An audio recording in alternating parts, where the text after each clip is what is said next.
Halo Pikovers, kembali lagi nih bersama saya. Gimana nih Mas kabarnya hari ini? Alhamdulillah baik Mas. Kalau Masnya? Alhamdulillah saya juga baik. Kalau teman-teman Pikovers gimana nih kabarnya?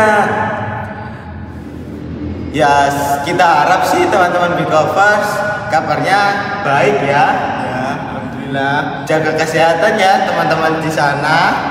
Baik, sebelum kita memasuki konten hari ini, izinkan kami memperkenalkan diri terlebih dahulu. Ya, tunggu ya. Oke, baik. Masnya bisa diperkenalkan dulu. Oke, saya dulu ya. Perkenalkan teman-teman, nama saya itu Muhammad Ridho Nuruddin. Kalian bisa memanggil seenaknya kalian, senyamannya kalian. Kalau saya sih pribadi biasanya dipanggil oleh teman-teman saya dengan sebutan Ridho. Oke, Sekarang baik. kakak di sebelah saya. Untuk nama saya Adam Wahyu Wirayuda, bisa dipanggil Adam. Oke. Jadi seperti Mas Ridho, saya bisa dipanggil Adam. Ya. Itu aja sih. Dari perkenalan singkat kita, semoga kalian nyaman apa yang akan dibawakan atau akan disampaikan oleh kita berdua. Ilmu yang kami berikan juga dapat bermanfaat untuk kalian semua. Jadi setelah perkenalan hari ini, kita akan menjelaskan tentang, Ngomong-ngomong kita mau ngapain, Mas? nah itu masalahnya. Oke, jadi di sini guys kita akan menjelaskan mengenai Krisis kekerasan seksual pada siswa di bangku sekolah menengah ke atas. Oke, baik, mari simak videonya. Jangan kemana-mana, saksikan penampilan kita berdua hanya di YouTube Bikos. Jangan lupa subscribe. Jangan lupa tombol loncengnya ya. Ya, ayo. Pengacara terdakwa kasus kekerasan yang bekerja di seksual kantor SMA Kecamatan di Indonesia Carnang, Batu Kabupaten sebelum Serang, Banten, persidangan diduga dimulai. melakukan pelecehan seksual Dalam terhadap sidang seorang siswa ke-19 dengan SMA agenda yang pemeriksaan tengah untuk bekerja waktu lapangan. terakhir yang Pelecehan sudah dilakukan korban bulan sosial lalu kasus dan pendidikan pelaku dan baru menyoroti ditahan bulan terdakwa yang tidak juga ditahan. Lihat fenomena ini, Julianto Eka Putra Bilbis Oke teman-teman semuanya, sebelum kita masuk lebih dalam lagi, kita akan menyinggung sedikit mengenai betapa pentingnya sekolah sebagai tempat yang seharusnya itu memberikan perlindungan dan peluang kepada semua siswa. Namun sayangnya kita seringkali menyadari bahwa di balik senyum siswa dan suasana ceria terdapat kekerasan seksual yang memerlukan perhatian bersama. Banyak sekali siswa-siswa yang mengalami kekerasan seksual itu teman-teman, ada yang menyembunyikannya lewat tawa biar orang lain itu tidak mengetahui bahwa mereka itu sedang mengalami kekerasan seksual. Seperti itu ya teman-teman. Baik teman-teman, setelah pendahuluan dari Mas Ridho tadi sudah dijelaskan, sekarang saya, Mas Adam, akan menjelaskan gambaran umum di sekolah SMA. Mari kita terima kenyataan bahwa setiap sekolah tidak luput dari masalah kekerasan seksual. Kejadian ini dapat merusak masa depan dan kehidupan emosional para siswa. Dengan menyadari masalah ini, kita bisa menciptakan lingkungan yang lebih aman dan mendukung. Baik maupun itu laki-laki, perempuan, semuanya. Nah, Mas Adam sudah mengasih kalian semua gambaran umum kan tentang krisis kekerasan seksual. Oleh karena itu ada yang namanya pentingnya kesadaran. Jadi apa sih itu kesadaran? Kesadaran adalah langkah awal dalam menanggapi krisis ini. Tanpa pemahaman yang cukup, sulit bagi kita untuk memberikan dukungan dan menciptakan perubahan positif. Oleh karena itu teman-teman, mari bersama-sama membangun kesadaran akan krisis di sekolah menengah atas. Baik teman-teman, setelah yang dijelaskan oleh Mas Ridho tadi, yaitu pentingnya kesadaran, yang selanjutnya adalah ini statistik dan realita di ruang lingkup sekolah menengah ke atas terkait krisis kekerasan seksual. Baik, angka dan fakta mengenai kekerasan seksual di kalangan siswa SMA tidak hanya statistik, Setiap angka mencerminkan individu yang memiliki cerita sendiri dengan pengalaman yang tidak boleh diabaikan sama sekali. Melalui pemahaman data ini, kita dapat melihat bahwa masalah ini memerlukan tindakan segera. Dikarenakan statistik ini sangat perlu adanya tindakan yang harus disegerakan di sekolah menengah ke atas. Oke nih teman-teman, tadi kan Mas Adam sudah menjelaskan dan juga sudah memaparkan ayo masih ingat nggak, masih nyimak nggak? Padahal barusan loh Mas Adam menjelaskan mengenai statistik dan realita tentang krisis pelecehan seksual di bangku sekolah menengah atas. Nah, masih ingat kan teman-teman? Aku harap sih teman-teman masih ingat, padahal kan Mas Adam baru saja menyampaikan. Oke, selanjutnya saya akan menjelaskan apa sih penyebab atau faktor penyebab adanya pelecehan seksual. Oke, ayo mari kita sama-sama identifikasi faktor penyebab dibalik kenapa kok teman-teman itu enggan untuk melaporkan kekerasan seksual. Karena ada budaya yang membisu, yaitu salah satu halangan besar yang harus kita tangani. Jadi korban pelecehan kekerasan seksual itu biasanya dibungkam ya teman-teman oleh itu bisa jawab nggak teman-teman sekalian? Ya benar sekali, oleh pelaku. Nah, oleh karena itu kita perlu menciptakan lingkungan di mana setiap siswa merasa nyaman untuk berbicara dan melaporkan kekerasan seksual tanpa adanya rasa takut dan konsekuensinya itu sangat minim ya teman-teman. Baik teman-teman, tadi sudah dijelaskan oleh Mas Rido tentang faktor penyebab dari krisis kekerasan seksual di bangku sekolah menengah ke atas. Setelah itu, saya akan menjelaskan peran media dan teknologi terkait krisis kekerasan seksual di SMA. Baik teman-teman, dampak media dan teknologi menjadi semakin signifikan atau berperan penting bagi masyarakat sekarang. Media sosial dan teknologi modern dapat menjadi sarana eksploitasi. Oleh karena itu, kita perlu memahami bagaimana cara mendidik siswa tentang penggunaan teknologi dengan bijak dan menciptakan lingkungan yang aman secara daring maupun luring.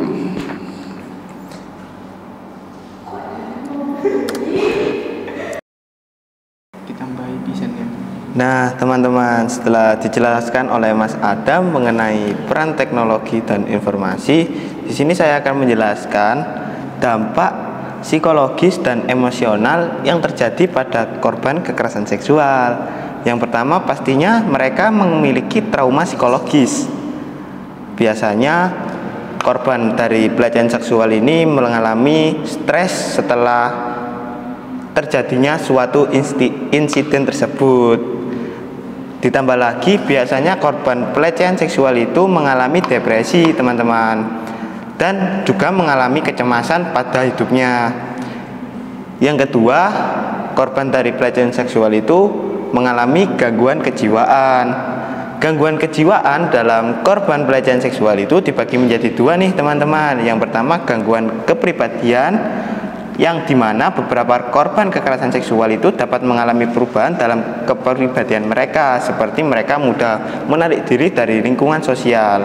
Yang kedua, gangguan makan dan tidur.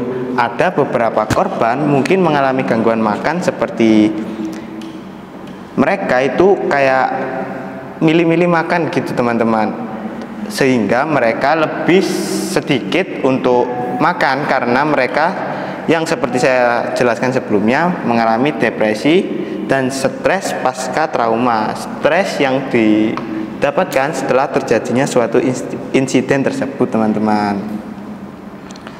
Dan mereka juga akan mengalami masalah tidur seperti insomnia. Yang ketiga yakni dukungan sosial. Pastinya dukungan sosial juga dibagi menjadi dua teman-teman, isolasi sosial dan perubahan hubungan interpersonal.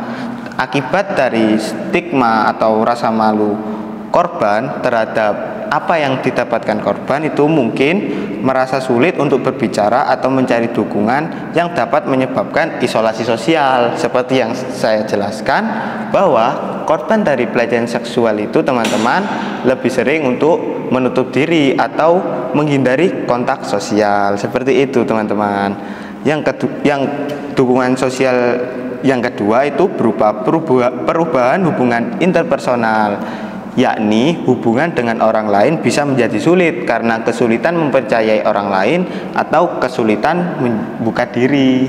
Nah, dari itu semua itu ada keterkaitannya teman-teman. Mereka korban pelecehan seksual itu sangat sulit untuk mempercayai orang lain karena mereka telah mengalami suatu kejadian yang kurang mengenakan bagi mereka. Yang selanjutnya, yang keempat, perubahan dalam persepsi diri. Perubahan dalam persepsi diri juga terdapat dua nih teman-teman, rasa bersalah dan malu. Yang selanjutnya, rendahnya harga diri. Rasa bersalah dan malu, korban sering merasa bersalah atau malu atas kejadian tersebut. Pastinya para korban menjadi sangat malu ya teman-teman. Bahkan jika mereka sepenuhnya tidak bersalah. Jadi meskipun mereka tidak bersalah, korban pelecehan seksual itu tetap mengalami rasa malu nih teman-teman. Selanjutnya, rendahnya harga diri. Dampak dari kekerasan seksual membuat para korbannya itu dapat menyebabkan perasaan rendah diri dan kurangnya kepercayaan pada diri sendiri teman-teman. Selanjutnya yaitu gangguan fisik dan kesehatan reproduksi. Masalah kesehatan seksual dan reproduksi pada korban pelecehan seksual dapat menyebabkan masalah kesehatan seksual dan reproduksi, termasuk resiko infeksi menular atau kehamilan yang tidak diinginkan. Jadi biasanya teman-teman atau korban yang mengalami pelecehan seksual itu akan mengalami gangguan reproduksi mereka seperti infeksi menular atau enggak penyakit yang tidak diinginkan seperti HIV dan lain sebagainya teman-teman. Baik teman-teman, yang selanjutnya ada pentingnya dukungan pada korban pelecehan seksual. Dukungan pada korban pelecehan seksual sangat penting dan dapat memiliki dampak positif pada proses penyembuhan mereka. Berikut adalah beberapa alasan mengapa dukungan ini sangat bagus dan krusial. Yang pertama, ada pemulihan emosional, yaitu dukungan untuk membantu korban mengatasi dampak emosional dan psikologis yang diakibatkan oleh pelecehan seksual. Mendapat dukungan dari orang-orang yang peduli dapat membantu meredakan rasa takut, cemas, dan depresi. Yang kedua, validasi dan percaya diri. Validasi dan percaya diri yaitu dukungan untuk memberikan validasi kepada korban bahwa apa yang mereka alami adalah sesuatu yang serius dan tidak pantas. Ini dapat membantu korban merasa lebih percaya diri untuk mengungkapkan pengalaman mereka ataupun masalah mereka. Yang ketiga, mengurangi isolasi sosial, yaitu banyak korban pelecehan seksual merasa terisolasi atau malu, dan dukungan sosial dapat membantu mengurangi perasaan ini. Dengan mendapatkan dukungan, korban dapat merasa lebih terhubung dengan orang lain dan tidak sendiri dalam perjuangan mereka. Yang keempat, meningkatkan kesejahteraan mental. Dikarenakan mental itu sangat penting untuk menyembuhkan diri. Dukungan dapat membantu meningkatkan kesejahteraan mental korban dengan memberikan ruang aman untuk berbicara tentang pengalaman mereka. Hal ini dapat mencegah perkembangan masalah kesehatan mental yang lebih serius lagi. Yang kelima, mengurangi dampak jangka panjang. Mengurangi dampak jangka panjang yaitu dengan adanya dukungan yang tepat, korban pelecehan seksual memiliki peluang lebih untuk mengatasi dampak jangka panjang seperti gangguan stres pasca trauma atau PTSD atau masalah hubungan interpersonal. Yang keenam, akses ke sumber daya dan layanan. Dukungan dapat membantu mengakses sumber daya dan layanan yang diperlukan untuk pemulihan mereka. Ini termasuk layanan kesehatan mental, konseling, dukungan hukum, dan dukungan medis jika diperlukan. Yang ketujuh, pencegahan dampak lebih lanjut. Dengan pencegahan dampak lebih lanjut, dukungan yang cepat dan responsif dapat membantu mencegah pelecehan seksual dari menimbulkan dampak yang lebih besar atau menghambat perkembangan korban. Yang ke-8, penguatan diri dan pembelaan diri. Dukungan dapat membantu korban mengembangkan keterampilan pembelaan diri, merasa lebih kuat dan memahami hak-hak mereka. Ini dapat membantu mereka dalam proses pengembalian kendali atas hidup mereka. Dalam memberikan dukungan, penting untuk mendengarkan tanpa menghakimi, menghormati privasi korban, dan memberikan dukungan yang sesuai dengan kebutuhan individu. Dukungan dari teman, keluarga, dan profesional dapat membentuk fondasi yang kokoh untuk pemulihan korban kekerasan seksual. Waduh, gak kerasa nih Mas Adam, kita udah ada di penghujung acara. Benar Mas Rido. Kita sudah menyampaikan materi yang sangat bermanfaat pastinya buat teman-teman semua. Benar sekali Mas. Kira-kira teman-teman menyimak nggak ya video yang kita sampaikan tadi? Kayaknya banyak yang ketiduran, tapi semoga aja teman-teman menyimak apa yang kita sampaikan. Semoga ilmunya juga bermanfaat buat teman-teman. Betul sekali teman-teman yang disampaikan oleh Mas Adam. Kita berdua sih berharap kalau teman-teman itu menyimak dengan baik ya video dari kita, karena di dalam video tersebut terdapat banyak sekali informasi yang sangat bermanfaat buat kalian semua pastinya. Benar Mas Rido, benar sekali. Dan kita berdua juga berharap kepada teman-teman apa yang telah kami sampaikan itu menjadi manfaat buat teman-teman semua.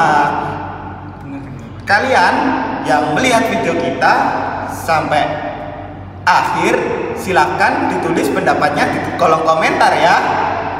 Mungkin dari teman-teman ada yang berpendapat kontra maupun pro, bisa komen di bawah ya teman-teman. Ya, komennya di YouTube Bikos ya teman-teman.